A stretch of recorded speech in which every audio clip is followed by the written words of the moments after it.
वसुदेवसुतं देवं कंसचानूरमर्दनं देवकी परमानन्दं कृष्णं वन्दे जगद्गुरु।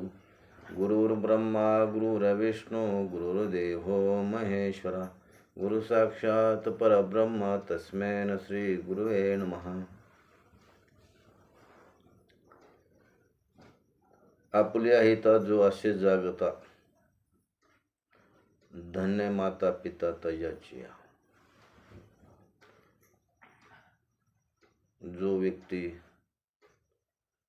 आपल्या हिताला जागतो, हित म्हणजे कशात आहे?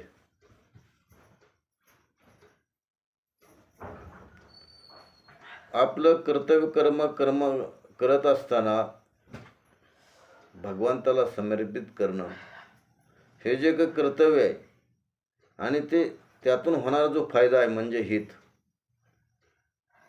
ह्याला तो जागतो। अर्थात दिलेलं वचन आहे, काय वचनाला कटिबद्ध असतात। तर रामांमध्ये एक उदाहरण असं आहे की प्रभुरामचंद्र वनवासाला जात असताना वनवास म्हणजे फार दुःख आलं आणि राजयोग म्हणजे सुख। प्रभुरामचंद्राने विचार न करता राजयोग सोडला आणि वनवास पत्करला। जी काय पण आहे तो पण असणारा वाटेला आलेला एक कामगिरी आहे। ते कामगिरी जे नियम घालून दिलेला